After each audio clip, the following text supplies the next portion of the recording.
garabkooda waxaa ku xidhan calankii astaanta u ahaa ummadda Soomaaliyeed ee ka dhaxeeyay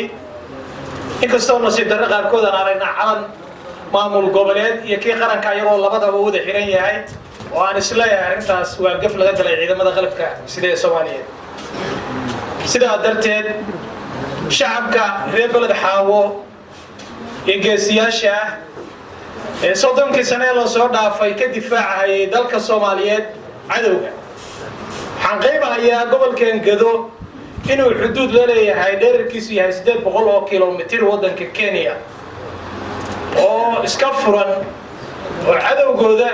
iyo faragelintooda iyo dulmigooda uu ka socday shacabka reer Balad Xaawo dhagax ayay la hortaagnaayeen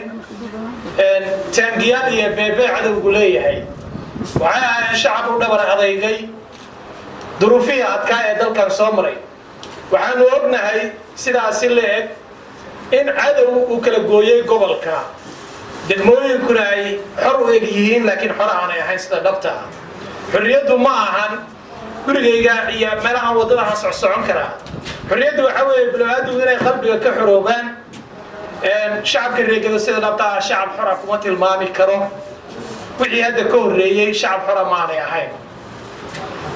qof ahaan waxaan wadanka Soomaaliya ama wadankayga hooyo ku sugnahay muddo 3 sano oo dhadhow ah 3 sano ee dhadhow xil ma soo doonan xoolana ma soo doonan waxa dhagaxa u tuurayo banaanka u taagnaa oo qeylinayo kacdoonka ugu waday waxay ahayd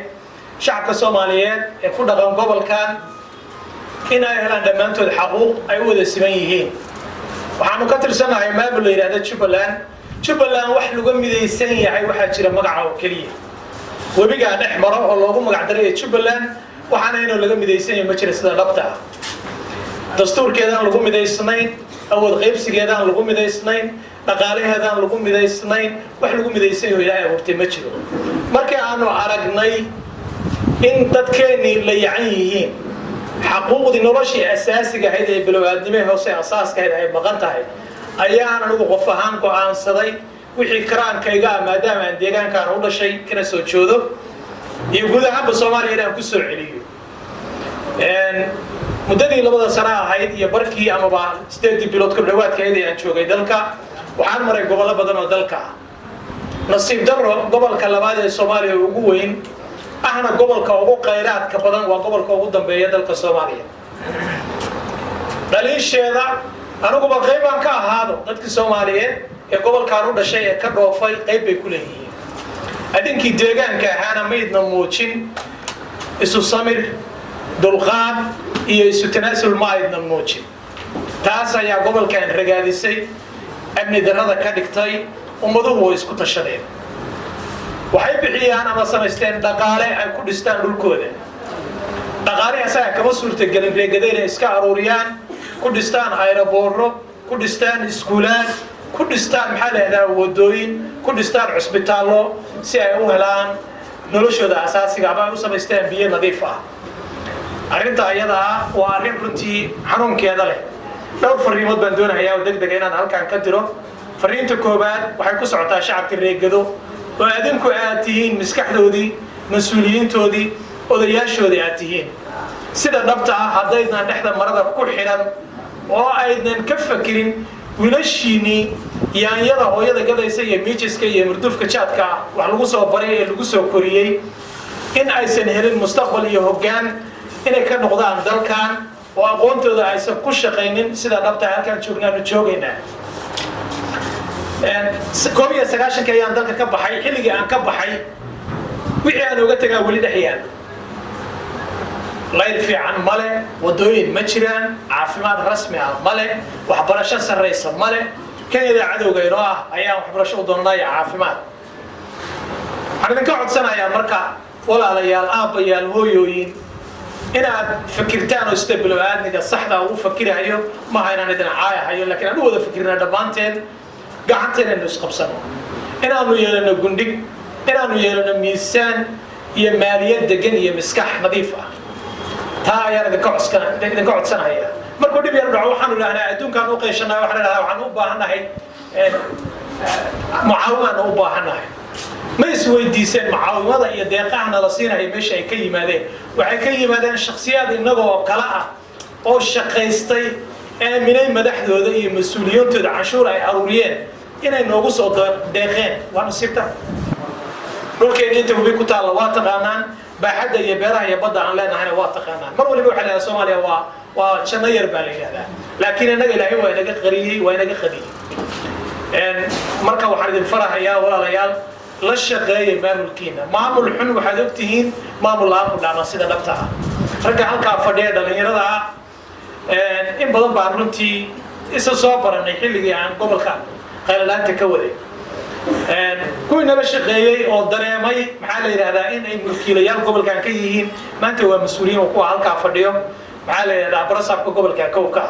waa ku amaanayaa sidii geesinimada lahayd oo garab istaagay isbedelkii aan u raadinaynay ee ahaa in shacabka reegado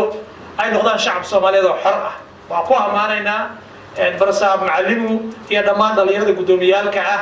ee la socda waxaan codsanayaa si dhow in loola shaqeeyo waa ogsoonahay Soomaalida waxay caado ka dhigatay wax kasta oo la sameeyo anaga maxaa noogu jiro maamulka maxaan ka leenahay haddii ay ka waayeen musawirka maalinta dhagax bay qaadanayaan wadada taagan yihiin waa baxsadeen taasi xal maaha xukunka iyo xilku labaduba waa meerto waqti bay leeyihiin waqtigooduna uu dhamaanayo qofka bilowadiga nimanka meel bay wadanka soo gaarsiiyeen dadaal bay wadaan hala garab istaago sidaas leeg gobolkan waxa la socotaan markaad qayliseen beebeeyal tangiye dhagaxan aad ku tuurteen oo dawladdiina u qayliseen inay dawladdiina ka soo jawaabtay idin keentay ciidan ilaaliyo xuduudka ciidanka saga wadankiisa waxa qaylada daba socotay gada ciidan lagu guray xagga saan baa leeyahay ciidankii Soomaaliyeed baa laga dhigay jabhado iyo maxaa la yiraahdaa wax qabaa'il ah waa siyaasadda dalkeena wacyiga halka uu marahay inaad ogaataan aad bay muhiim u tahay wiilasha iyo gabdhaha Soomaaliyeed ee idin yimid inay dalkan waa dal Soomaaliyeed wala wada leeyahay guud ahaan Soomaaliya gees ila gees ummadda Soomaaliyeed waa isku mid wiilasha tuutaha sitay noo yimid inay badbaadiyaan xuduudka inay idin badbaadiyaan ka xumaaday dhagixii aad beebeega la taagnaydeen waxa weeye inaad soo dhaweysaan baa idinka baahan yahay inaad biyaha la garab istaagtaan baa idinkaga baahan yahay inaad wehel ka dhigataan oo walaal ka dhigataan baa idinkaga baahan yahay fariinta ayagana aan farayo ciidamada waxa weeye ciidan